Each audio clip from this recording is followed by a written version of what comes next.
Marcus Chen wiped the grease from his hands as the sleek alien vessel touched down on the repair station's landing pad.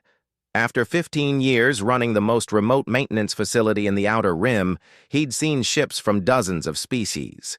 But this one was different. The hull shimmered with an iridescent purple that seemed to shift and breathe in the artificial light. The airlock hissed open, and out stepped the most striking being Marcus had ever encountered. She was tall, nearly 7 feet, with elongated limbs that moved with predatory grace.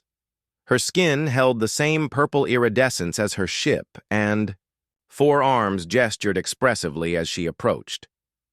What caught Marcus's attention most were her eyes, large, multifaceted like a dragonfly's, but somehow conveying both intelligence and desperation. "Human," she said, her voice carrying musical harmonics that resonated in his chest. "I am Princess Zixandra of the Vale Nebula Empire. My quantum resonance drive has suffered catastrophic failure. Can your primitive—" She paused, tilting her head. "Your facility repair such technology?" Marcus almost smiled at the casual insult wrapped in a question. "Depends on what's wrong with it.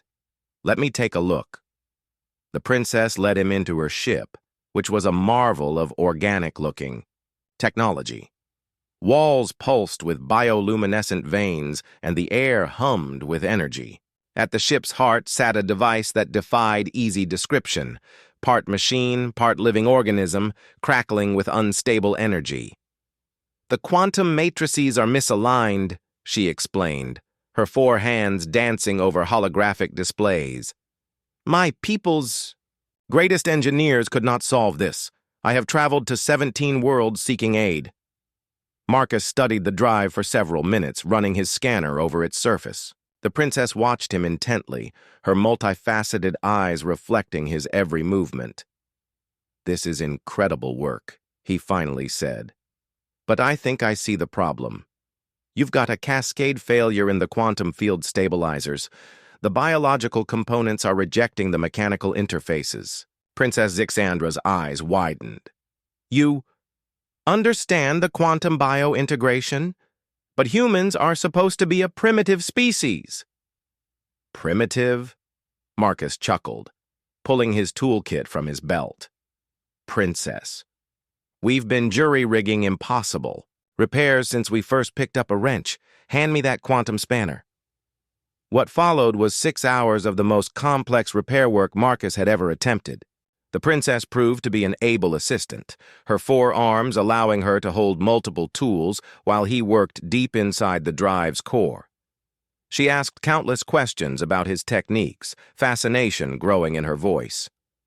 "Your approach is so unconventional," she said as Marcus rerouted power through a makeshift bypass he'd constructed from spare parts. "My people would never think to combine quantum flux with such crude materials." "Sometimes crude works when elegant fails," Marcus replied, carefully calibrating the resonance frequency. "There, try it now." The drive hummed to life, its chaotic energy smoothing into a steady thrum. Lights cascaded across the ship's walls in waves of blue and gold. Princess Zixandra stared at the functioning drive, then at Marcus, her expression unreadable. Suddenly, she dropped to one knee, her 4 arms spread wide in what was clearly a formal gesture. "By the ancient laws of my people," she declared, "you have saved not just my life, but my honor. I was returning from failed diplomatic missions. Without this ship, I would have faced exile or death." She looked up at him with those mesmerizing eyes. "I claim you as my consort, Marcus Chen of the humans. You will return with me to the Vale. Nebula as my chosen partner." Marcus nearly dropped his wrench. "Whoa, hold on there, princess. I just fixed your engine. I wasn't applying for a job." "You do not understand," she said, rising gracefully. "In my culture, when one saves the honor of royalty through skill and dedication, they prove themselves worthy of the highest bond. You have shown intelligence, beyond your species' reputation and courage in attempting what others deemed impossible." "Look, I'm flattered, really," Marcus said, backing toward the airlock. But I've got a repair station to run, and I don't really know anything about being a consort to an alien princess. Princess Zixandra's laugh was like wind chimes in a gentle breeze. Do you think I chose you merely for your technical skill? I have been observing you, Marcus Chen. You showed me respect despite my initial rudeness. You worked for 6 hours without complaint or request for payment. You asked about my culture, my people, my journey. Her 4 hands gestured around the ship. And you made what my greatest engineers called impossible look routine. Your people will accept a human consort? My people respect strength, intelligence, and results.